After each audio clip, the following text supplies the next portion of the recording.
Welcome back to the FanSpeak Network, and we are here to break down the NFL divisional round.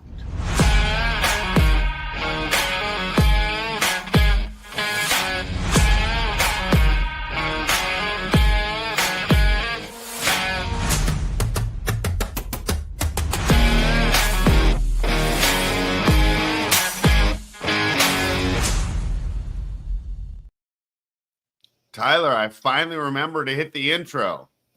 And Sam Darnold finally remembered that he's not that good a quarterback. Boy, what a disappointing game for Vikings truthers like me last night. What a disappointing game for Darnold truthers. I'll let you guys have your take, and then I'm going to go ahead and piss you off again, Tyler.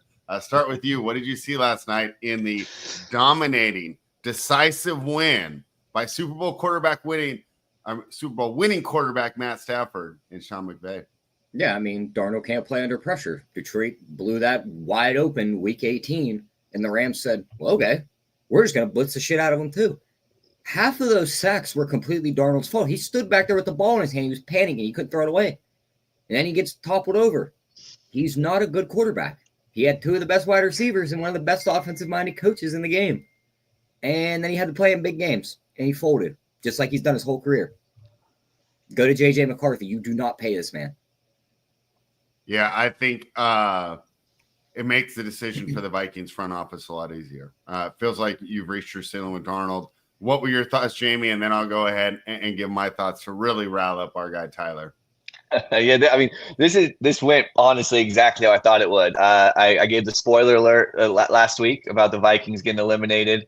Rams was the best bet. Dude, Sam Darnold he's a complete product of the situation he's in. I mean, you give him Justin Jefferson, Jordan Addison, TJ Hawkinson, and an offensive-minded coach like Kevin O'Connell. But you're absolutely right. The ceiling was always maxed with this guy. This is why I kept saying last week, I do not care about what he did in the regular season.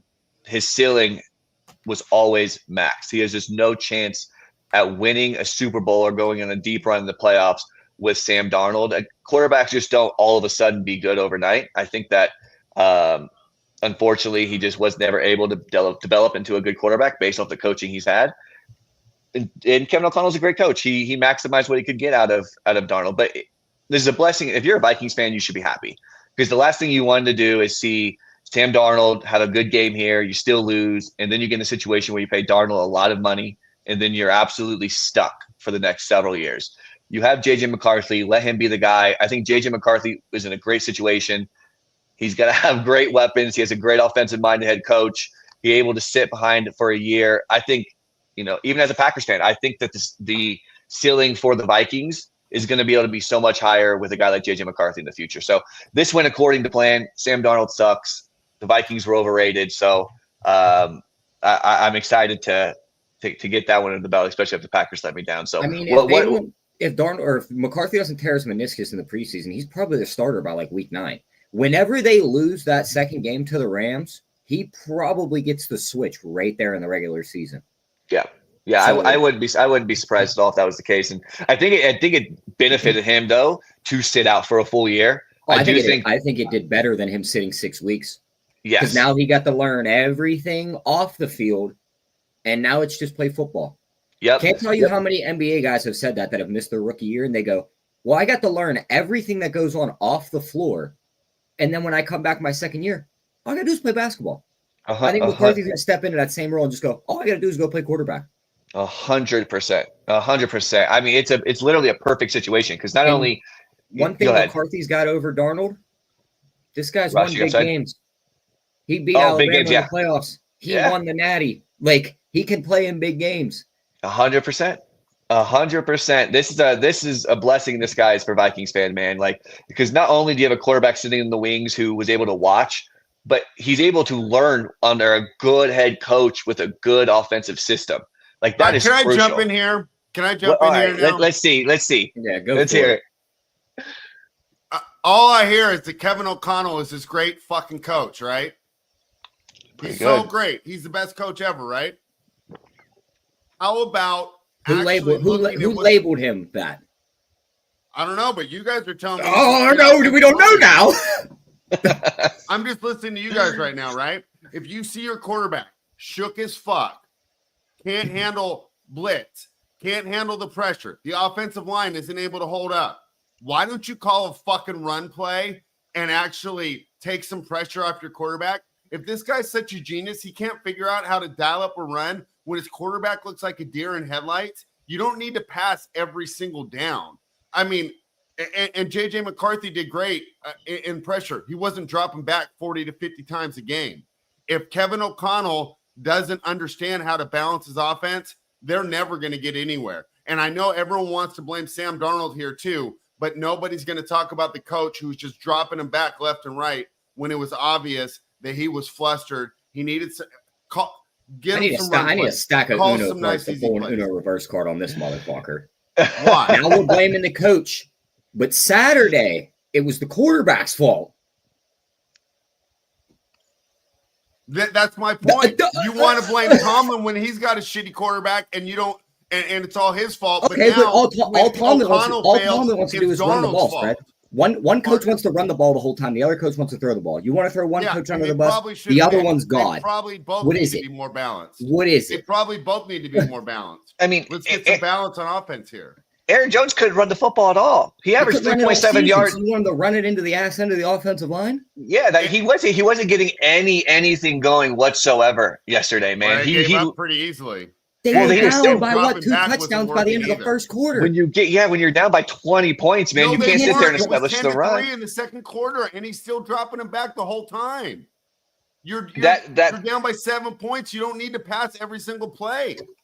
Well, it's also too with that a good coaching performance, and everyone's just going to back on Darnold, and everyone's just say Kevin O'Connell's this great guy. When he threw him to the wolves, and when shit wasn't working, he didn't have anything.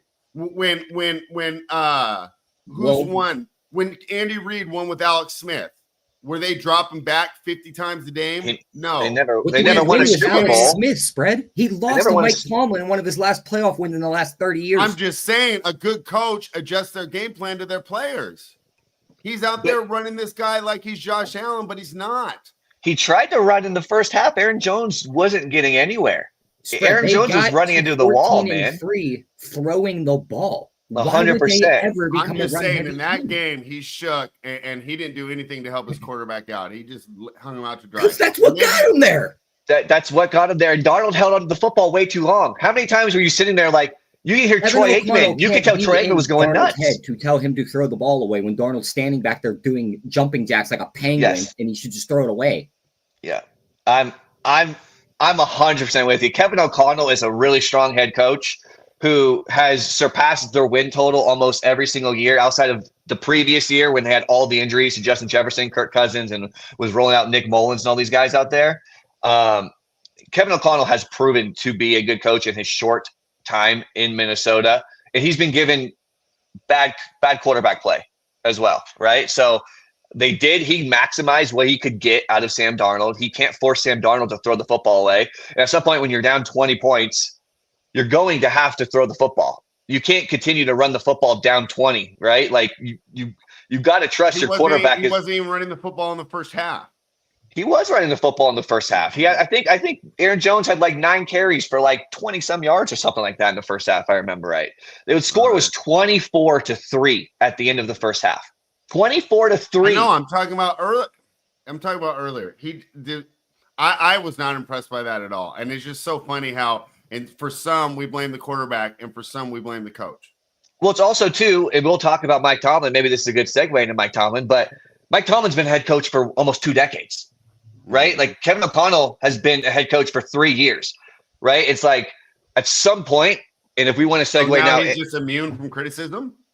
No, he's not. He's definitely not. But what did you expect him to do? Like when you're down 24-3 at half. When I would not drop my quarterback 7 steps back. Run it with the running back that had two total rushing yards in the first quarter. That's a great idea. That'll win you some football games. Yeah, I was just saying, you don't give up. You don't just drop your guy back to just get destroyed. If you're down 3 touchdowns at halftime, you cannot continue. You can drop back, but in the first half, I did not. That's what he did. At all. Yeah, I mean, how many rush yards did Aaron Jones have in the first quarter? 2. I mean, how many times have we seen this with great running backs? So you just got to keep feeding them.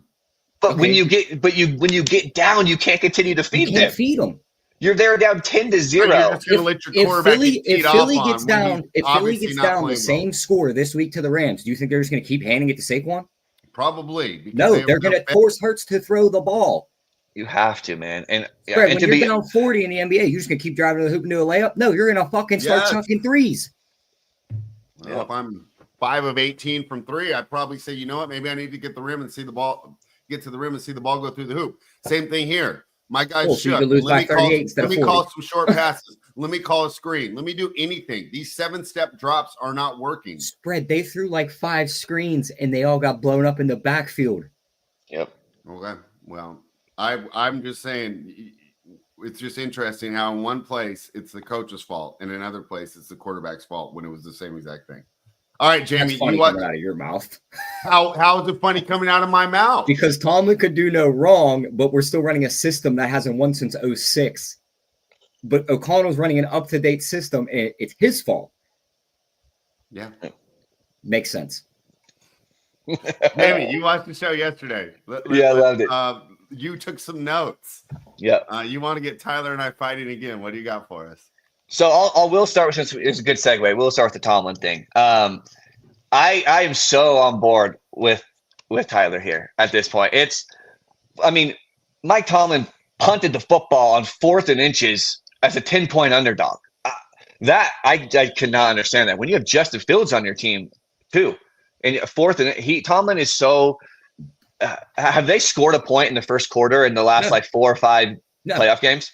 They exactly. Point differential in the first quarter in the playoffs is like minus 100. Yeah. And that is when a coach should be able to script up. Every coach is like 15 plays, the first 15. How are you going to do? And they cannot move the ball early on in the games. And I'm so tired of hearing about, he doesn't have a quarterback. He doesn't have a quarterback. Why doesn't he have a quarterback? Right? Why doesn't he have a quarterback? I don't want to hear the excuse of, because they don't pick in the top 10. You don't need to pick in the top 10 or top 15 to be able to get a quarterback. Right? Let's see. Brock Purdy was a 7th-round pick. Jalen Hurts was a 2nd-round pick. Dak Prescott was a 5th-round pick. Jordan Love got drafted in the late 20s. Lamar got drafted 31st overall. Baker Mayfield was just a free agent pickup. Aaron Rodgers was drafted in the late 20s. And if you want to throw in Darnold and Geno as 2 very fringe options, both those guys were also free agent pickups. Right? At the end of the day, Mike Tomlin is not good at developing quarterbacks. He is simply not. Another thing he is not good at is he is not good at picking offensive coordinators that can also develop quarterbacks. We've seen this throughout his career. I'm sorry, you can't be in the league for 15 plus years and the only good quarterback you've ever had was a quarterback you didn't even draft because Ben Roethlisberger was drafted before he got there. Yep. So at some point, you have to sit there and say, what is going to change? Is Tomlin a good head coach? Sure, he's a good head coach. Is he a good fit now for this team and for what's going on in the NFL today? He's not. Because he cannot develop a quarterback to save his life. You want to know how many quarterbacks they passed on as Ben's career started to wrap up? And the only one they tried to draft was Mason Rudolph. Yep. I don't understand why you think he's the GM, bro. Like they drafted Terrell Edmonds over Lamar Jackson. Okay, and so did 31 other teams. I mean, he was sitting in our lap for us. They left him there for us. He should have been our quarter. Ben should have been bridging him the way Flacco. Okay, then blame your front office, not your coach. Well, but don't realize how much say he has in the draft spread. And also too, it's not even just the fact of who you are drafting. No matter who he drafts, it's not going to work out because he's not good at developing quarterbacks. Everyone, look at Caleb Williams and Jane Daniels this year. If before this year, every single person would have told you that Caleb Williams was going into a better situation than Jane Daniels, better skill position players. The Bears were better than the Commanders last year. But the difference is the Bears have literally nobody on their team that can develop a quarterback. But you know what at least Jane Daniels has is Cliff Kingsbury, who has shown to be able to develop quarterbacks. He did the same thing with Kyler Murray, and he did the same thing with Jane Daniels, right? The Bears do not have that. The Steelers do not have that. They drafted Kenny Pickett, right, in the first round. He's just tearing it up with the Eagles, right? I mean, Kenny Pickett moved on and became a great player. It was a terrible pick. Blame the front office. I mean this in full respect, Spread. Are you a fucking idiot? No, I don't understand why you think that this guy is like the god of football in Pittsburgh. If you have a problem with the players being picked, then get rid of his GM dude. It's not the picking. It's the developing. Who is at the combine picking these guys out? Who is putting them through their drills at the combine? Who is sitting there going, I want this guy on my team? Mike Tomlin. Okay. 100%. And again, I will go back to the thing of it does not matter. You don't have to it's not about just picking and drafting a player. You have to be able to develop him, right? Mike Tomlin, what quarterback in his 15 years has he ever developed? What player name one? Roethlisberger for his first 10 years, right? Roethlisberger was on the team for like 4 years. He on Mason Rudolph, who went to Tennessee and couldn't even beat out Will Levis. They drafted Dennis Dixon. He fell on Kenny Pickett, who went and is worse than Tanner McKee in Philadelphia. So why are these guys worse? Why are these guys worse? Why are teams able to draft Dak Prescott in the 5th round? Got drafted to Houston that he'd be the next CJ Stroud? No, not Houston, but if he wasn't good enough. Not Houston, but if he got drafted to 49ers with Kyle Shanahan drafted Brock Purdy the last pick overall. So good with CJ Beathard. They won games.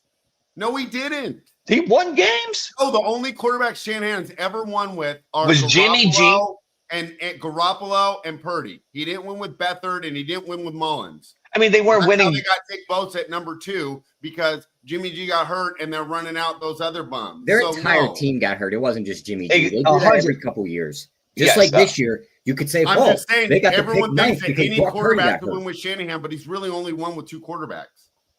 I mean, but he's been a head coach for how many years? And he's been to multiple Super Bowls with multiple different quarterbacks? I didn't say multiple different teams. 2 different Don't forget he was the offensive coordinator. But you guys act like I could throw Aiden O'Connell or Desmond Ridder in a Shanahan system and all of a sudden he's an MVP. No, it doesn't work that way. It did work. It just worked with Sam Darnold.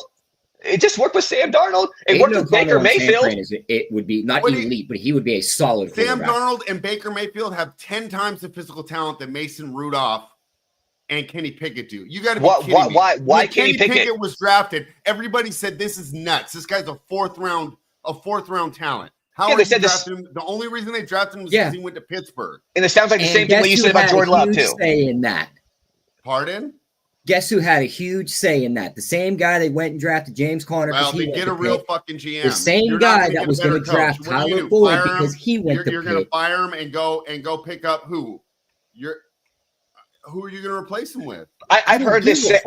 The thing is, though, I heard this same thing with Mike McCarthy, right? When Packers had a couple years where they weren't winning at the caliber they want to win, everyone said, "Oh, you don't know what you got. You don't know what you got. He's a Super Bowl champion. Oh, you guys are still winning 10+ games, right?" And guess what happened? They got Matt LaFleur. A good organization will be able to bring in a head coach. Mike, what's the upside with Mike Tomlin on the Steelers? Are you really just content? Like, no team should be content with just winning 10 games and losing in the first round. What does that do? Nothing. Right? Nothing. At the end of the day, why would you get rid of one of your strengths? Why don't you attack? It's not a strength. It's an expired thing that keeps winning us 7 games and fucking us over in the end. Yeah, I do not think that you should just cut him. Right? No, I don't think you trade him to the Jets for a first-round pick. According to Tyler, you get 7 first-round picks for him. Tyler didn't say that, but also you could get something for him. If Mike Tomlin's as good as you say he is, you're going to be able to get something for him. Yeah, you get a couple seconds.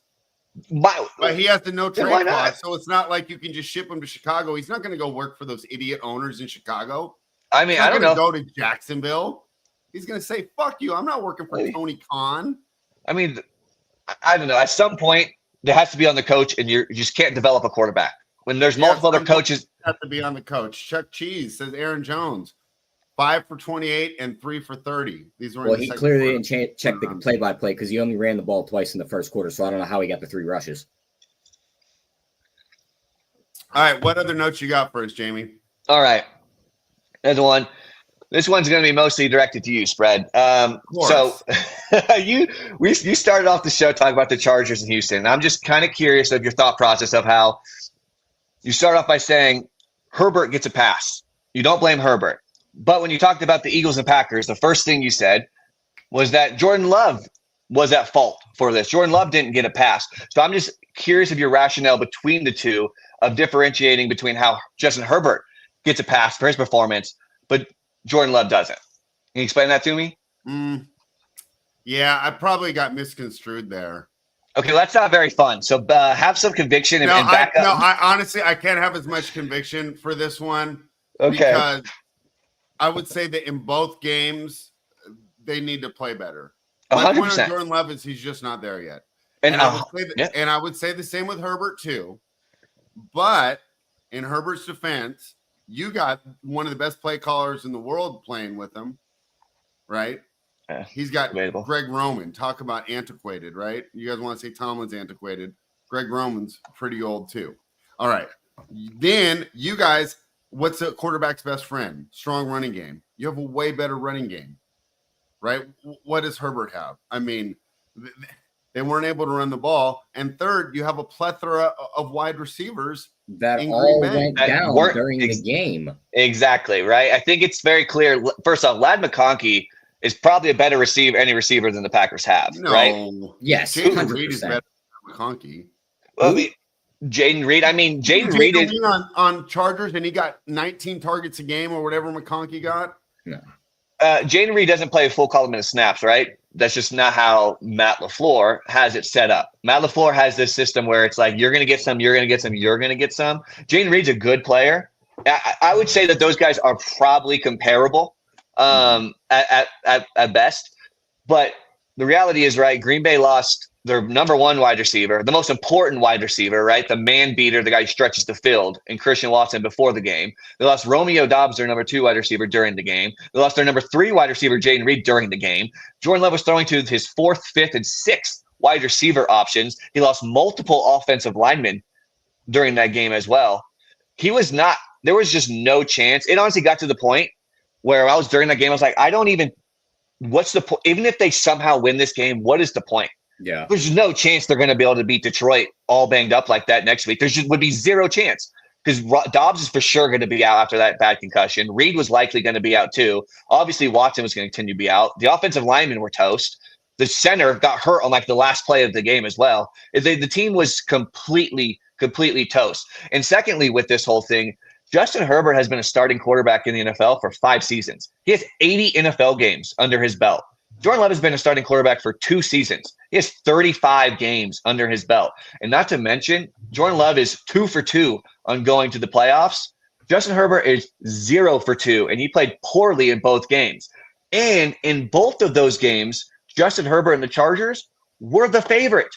When they lost to the Jaguars, when they blew a 27-7 lead and they scored 3 points in the entire second half, they were the favorite. Against Houston, they were the favorite. Jordan Love has been a 7.5-point underdog, a 10-point underdog, and a 5.5-point underdog playing against a 2 seed, a 2 seed, and a 1 seed. And he squeaked out a win, and he has better numbers. Justin Herbert objectively played a worse game. He completed 44% of his passes.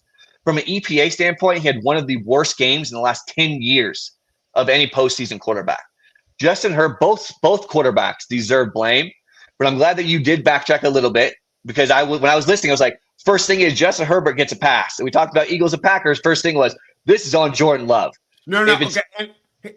All right. So this is a running theme with him. He picks and chooses which quarterbacks are bad, which get the bad credit. His narrative. No. Part of this is reaction to everything I see on Twitter and everything I hear on YouTube. Because I think the reason I pulled that out was I kind of said, hey, he needs to pick up his play, right? But that wasn't like the theme there, right? Didn't everyone say the Packers, they got hurt, bad luck, back to the drawing board, they're going to be a good team next year, right?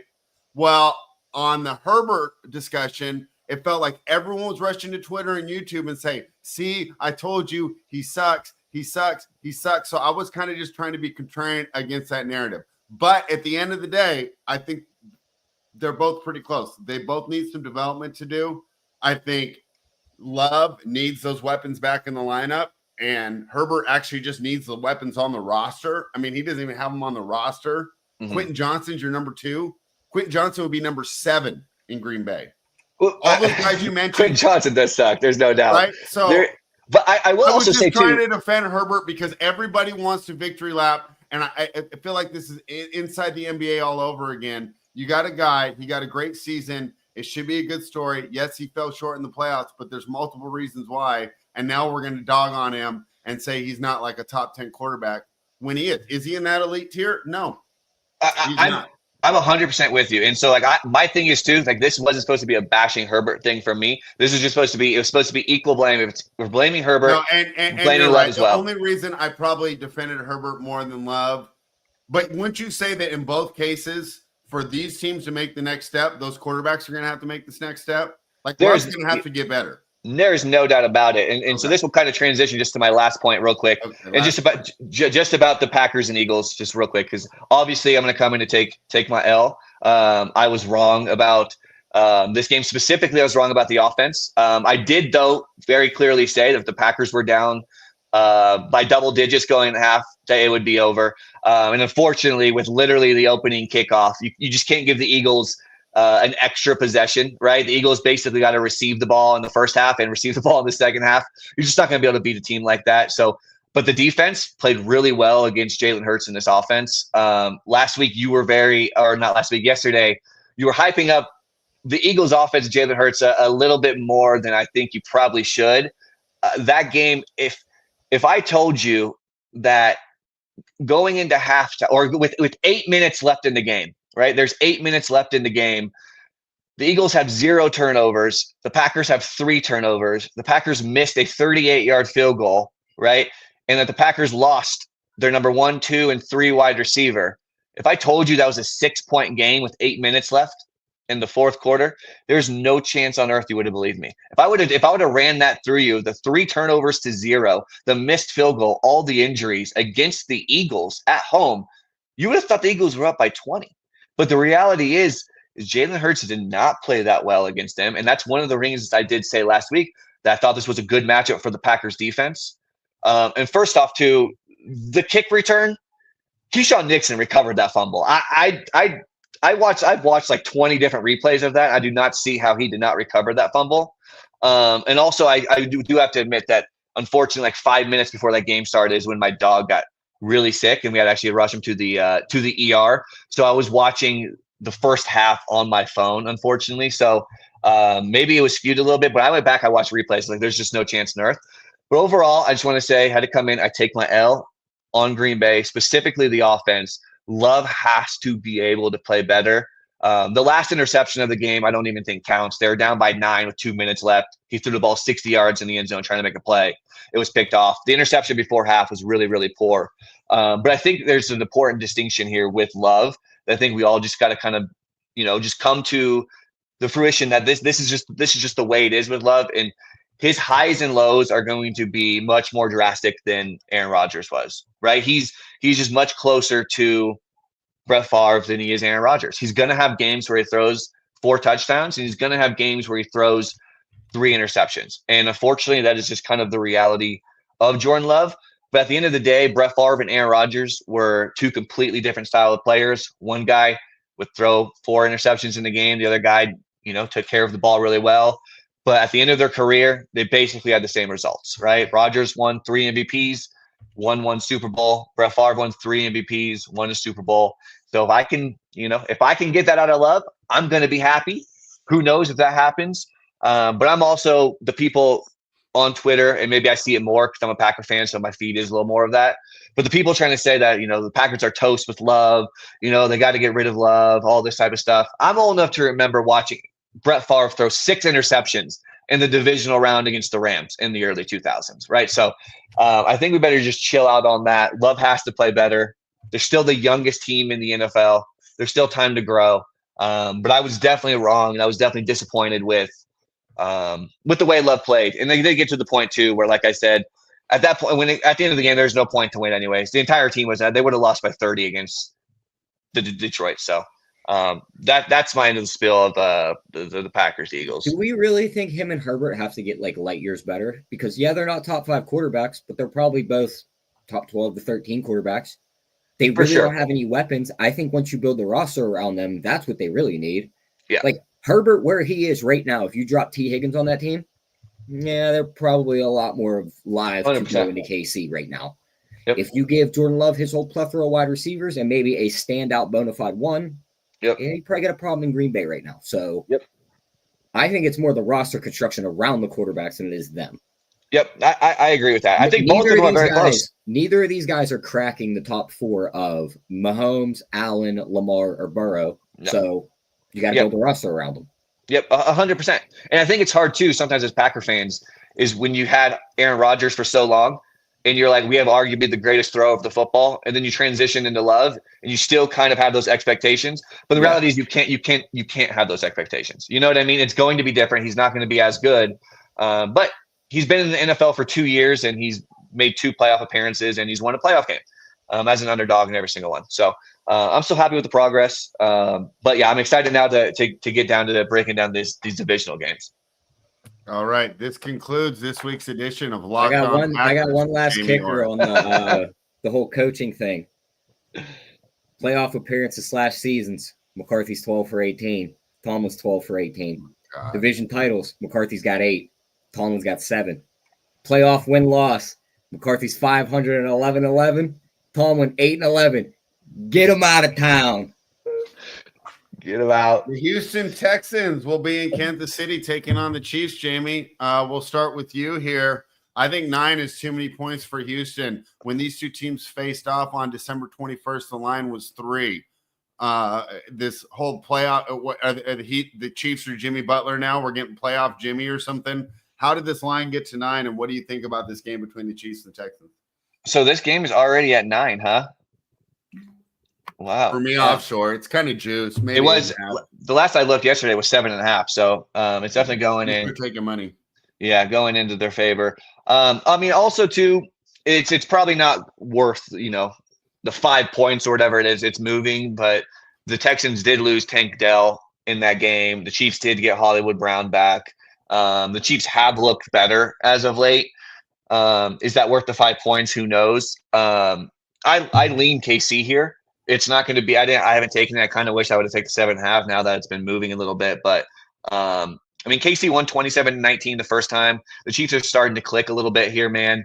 I think Hollywood Brown does kind of matter. I think Xavier Worley has started to play really, really well towards the end of the year, and that's kind of a theme that we see with rookie wide receivers in general, that they kind of start to heat up towards the end of the year. We saw the same thing with Rashee Rice.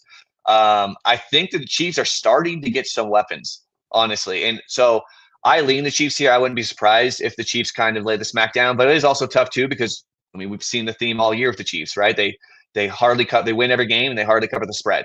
But I do think that this is kind of a difficult matchup for Stroud. So Kansas City defense plays too high coverage at the second highest rate in the league. Stroud ranks 28th in EPA per dropback versus too high, 24th in yards per attempt, and he has 8 touchdowns to 7 interceptions in these matchups. I think this is kind of a difficult spot for him. I could see him kind of falling apart here. I think Spags is just, he knows you really just have to cover Nico Collins.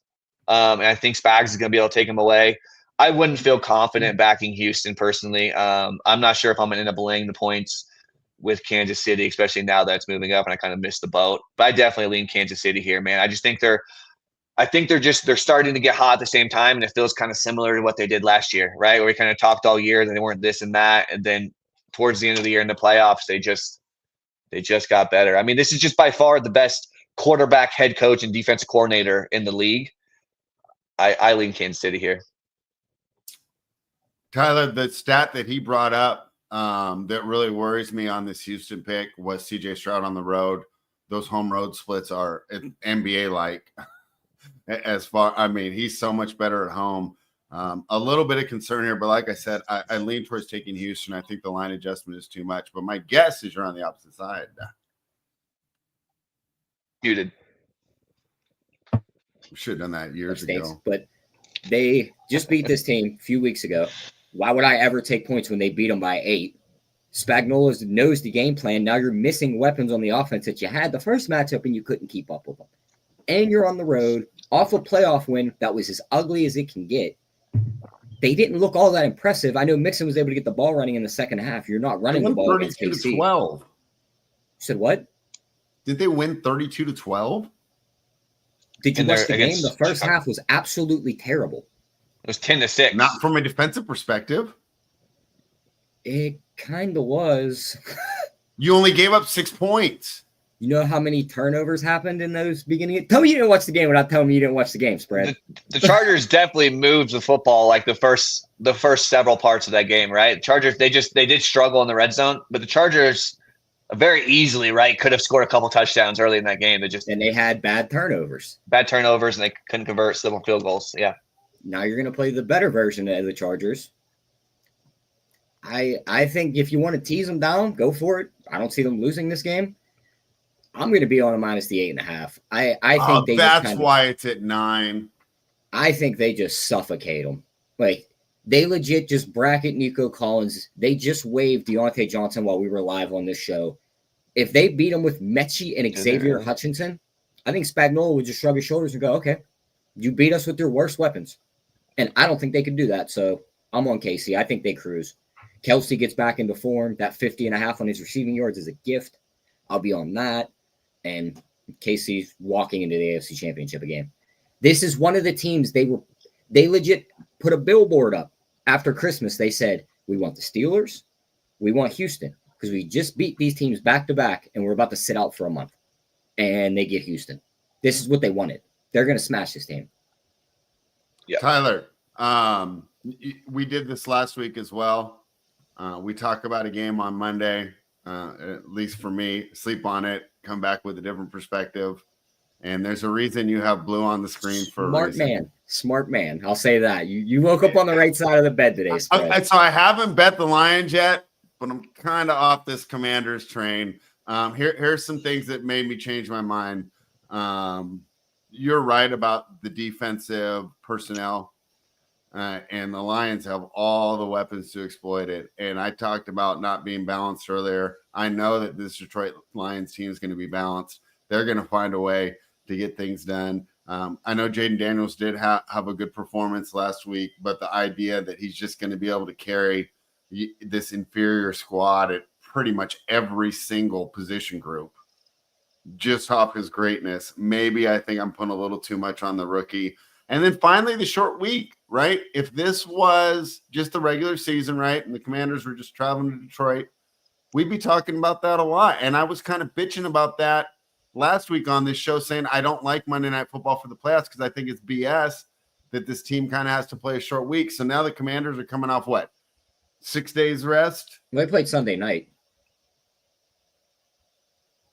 And they play Saturday. It's a short week because they play Saturday. Oh, okay.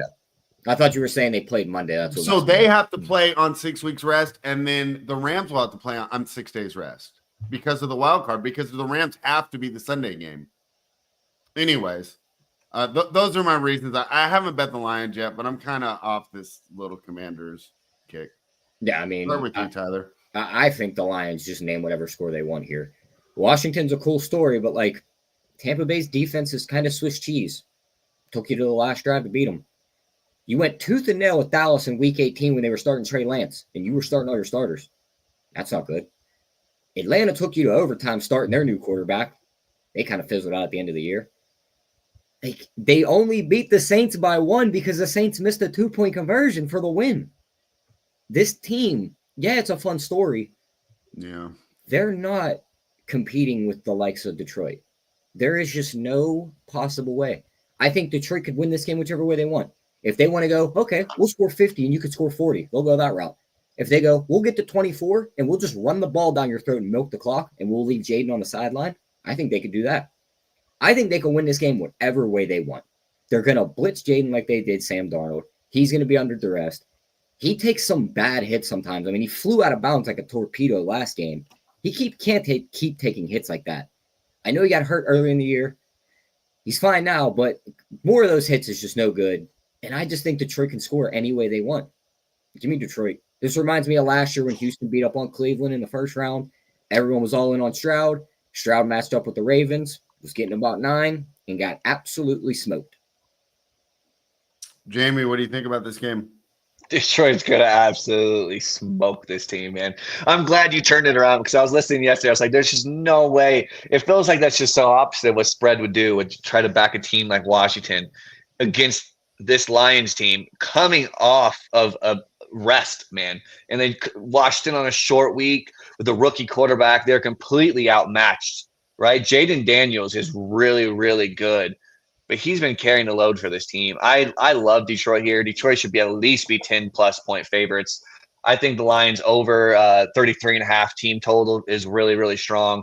The Washington defense is just going to have no chance at stopping these guys. I haven't seen yet, but there's a chance David Montgomery comes back. And even He's if back. he doesn't, is he back? And I was He's going to say, even back. if he doesn't, it doesn't really matter. Gibbs is insanely good, man. This is just a really, really tough spot. And it's kind of interesting. The defenses are similar as far as like schemes and play styles go. So Washington has the third highest blitz rate, but ranks 21st in pressure rate. Detroit has the sixth highest blitz rate, but ranks 22nd in pressure rate. So both teams throughout the course of the season, right, blitz at a high rate, but they're still unable to get pressure on the quarterback. However, in the last 3 weeks, Detroit ranks top 10 in pressure percentage, right? So here, as the players are starting to get more healthy, they're actually starting to get more pressure onto the quarterback. And Daniels has not been very good versus the blitz this year. And when he's under pressure, he ranks 20th in EPA per dropback, 4 touchdowns to 3 interceptions, completing just 40% of his passes. I think this is a really difficult spot for him. And, maybe he's able to, produce late and garbage time stuff. But this, to me, just has Detroit absolutely smoking this team here, man. So I love the 8.5.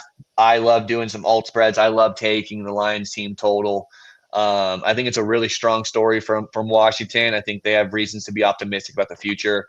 Jaden Daniels looks like an absolute stud, man. And as long as he's able to stay healthy in this league, I think that the Washington fans have something to root for. But as far as this game, they're just completely outmatched. 8.5 to me is honestly disrespectful to Detroit. This should at least be 10.5. It should be. First of all, I got 9.5 offshore. So if you got 8.5, hammer that right now. It is 8.5. It was just 8.5 on FanDuel. So offshore, the sharper bettors. Well, like the Lions too.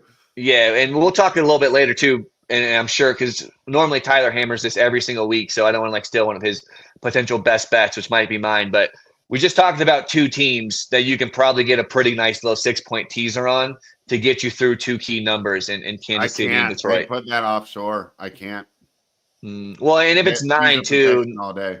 Yeah, and I was wondering because I got Chiefs -9 plus 101, and now I figured out it's for that teaser deal. If I teaser. Put it in a teaser, they throw the juice out. Okay. Let's move on to the Rams and the Eagles. I wrote this up this morning, Tyler. This was tough for me to do, but I took the Eagles -6. And one of my main things here in this game was we saw that Stafford just lit that blitz up last night. That was the difference in the game to me, as I wrote about, and that'll be coming out tomorrow on Odds Trader, was Darnold under pressure, couldn't do anything, was completely flustered. Everything went out the window. Stafford sit there with 5 guys. Remember I sent you that tweet? That Stafford's sitting there with 5 guys in his face just throwing darts, right? Now the difference, so he's really good against the blitz. Kind of fed into his hands. I wish I would have thought about that more. It kind of fed into his hands. The Eagles are going to be able to get pressure rushing 4. So I don't know if they're going to have the same success through the air. The Eagles defense, if you throw out the first 4-week stats, is the best defense in the league. So Fangio definitely knows what he's doing there. And while the Rams are the great story, I just think the Eagles are simply head and shoulders. The only advantage I would actually give the Eagles when we're looking at the position groups is the Rams is at quarterback. I do think that Stafford is better than Hurts, but I think the Eagles have a better offensive line. They have a better defensive line. They have better skill position players. I'm laying it with the Eagles. What do you think, Tyler? I think I'm going to be opposite of you on this one, spread. I don't think you're factoring in the defensive injuries that the Eagles took in that game. Darius Slay might not play in this game. Key piece. Nakobe Dean had 6 tackles, 2 tackles for loss in that game, and a pass defense. He popped his patellar tendon in that game. He damn sure ain't coming back. Yeah. They aren't the deepest defense outside of that defensive line. Mm-hmm.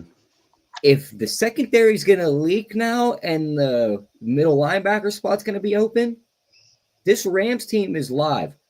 If the Hurts shows up that showed up to playing Green Bay, the Rams are going to win this game outright. He looked like a bottom 10 quarterback against Green Bay. He threw for 131 yards, and outside of finding Devontae Smith wide open without a defender anywhere near him, he really couldn't do anything. I think Stafford can keep this game very close and even steal a win. They're going to get pressure on Hurts. Talk about another quarterback can't play under pressure. How many times do we watch him fall to the ground? He's another one can't play under pressure. The Rams are going to blitz the shit out of him. I'm on the Rams. I'm on the 6.5 right now. I haven't decided if I'm betting the money line. What are your thoughts, Jamie? I got to stick with the Eagles. I mean, I kind of made my bed last week, right? When I said the winner of the Packers and Eagles. You're allowed to change your mind, bro. And I already have an Eagles ticket, but Maybe I'll say fire Tomlin next week. We're allowed to change our mind. That's true. I mean, I have been high on the Rams all year on this show. I thought the Rams were a much better team than most people thought, especially when this team's fully healthy.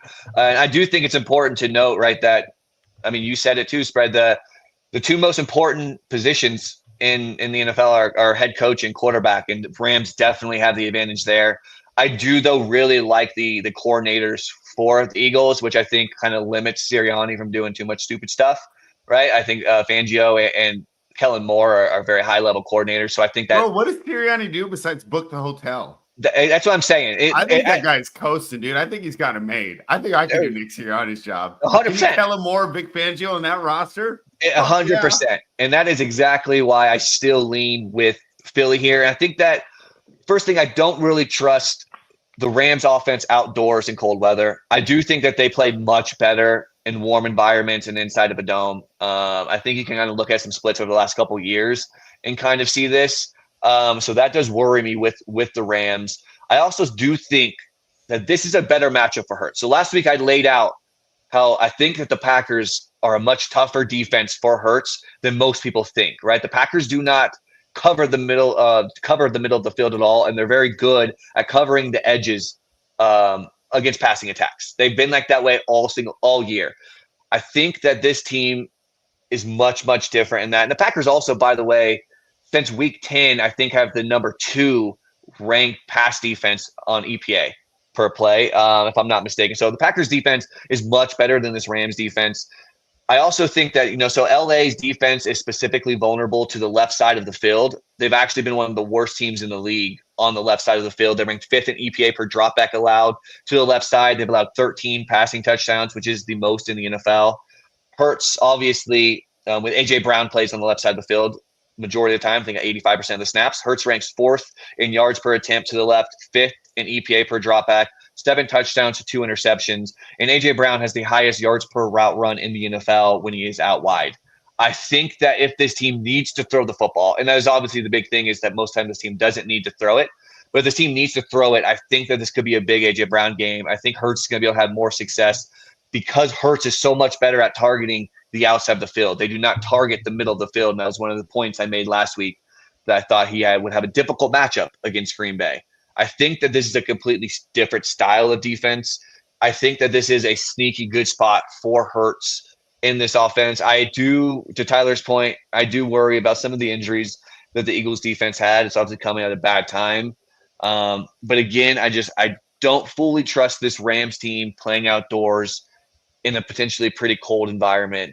I think that they could struggle to score points, and if this is a lower scoring game, I just think that bodes so well for the Eagles and Barkley and A.J. Brown in this offense. So I like the Eagles here. I got a 5.5.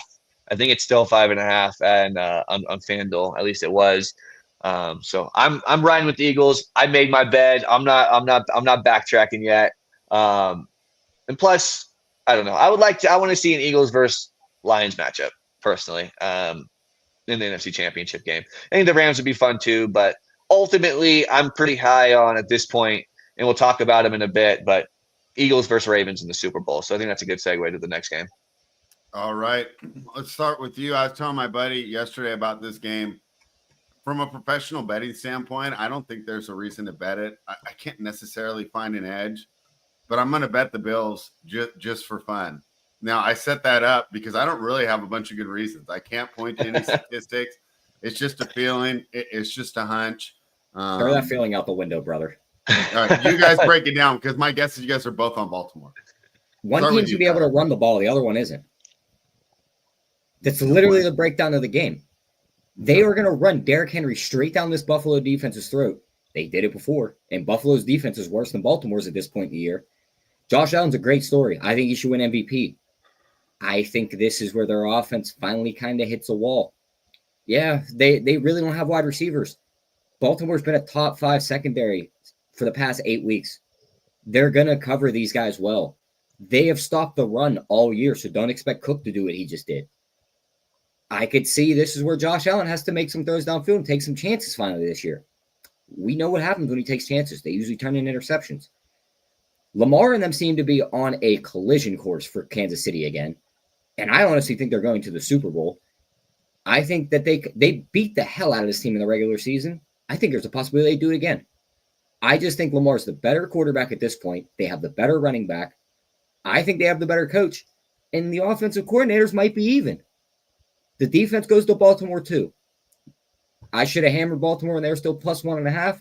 Flipped. I'm still on Baltimore though. I think they win this game rather easily. Yep. I'm 100% with you. So I did get in on the plus 1.5. Honestly, it's not going to matter, right? I don't see this game ending with inside 2 points, regardless. So I think either way, it's going to be totally fine. But yeah, so I took Baltimore last week on Thursday to win the AFC at plus 290. I also took like a fun little playoff milestone of Derrick Henry 3+ touchdowns in the playoffs at plus 240. I was like, this is an absolute gift. Like, there's a chance, right, that he gets that in the 2 games. 100%. And then he got 2 obviously last week, so it's just setting up perfect. So it's like this team doesn't even need to go to the Super Bowl to get this. I'm mad. I should have took like they had a 5+ touchdown to like plus 750. I probably should have taken that. Yeah. I didn't want to get too greedy with it though, but I feel good about it. But you're 100% right. Lamar and Henry is just way too tough to stop, man. That duo is insanely good. I should have seen this coming at the beginning of the year. Like I should have. Like Baltimore is a team that I should have had futures on. Just thinking about it. Again, I got caught up in the offseason of Derrick Henry's kind of an older back, all this. That don't matter. The dude's an absolute machine. This is a great matchup for them. And as far as like, receivers go, I'm assuming Zay Flowers is out. I don't think it's honestly. I think he'll be back. You think he will be back? Okay, it wasn't that bad of a knee injury. I mean, you really didn't need him versus the Steelers. Why run him out there? Why? Then if he plays, then they have the better receiving corps because, like, yeah.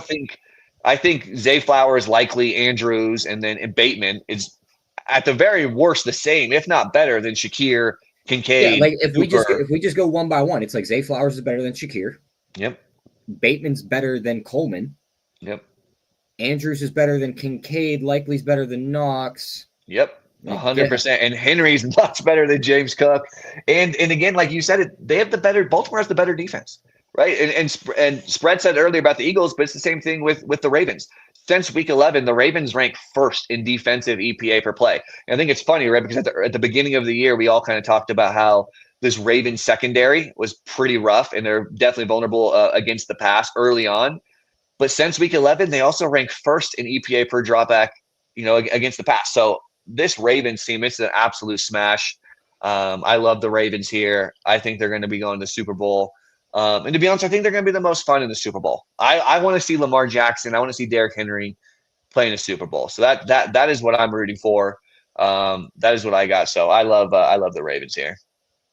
All right. Well, I think one thing we can agree on is this is the best game of the playoffs so far on paper. I mean, this is must-see TV.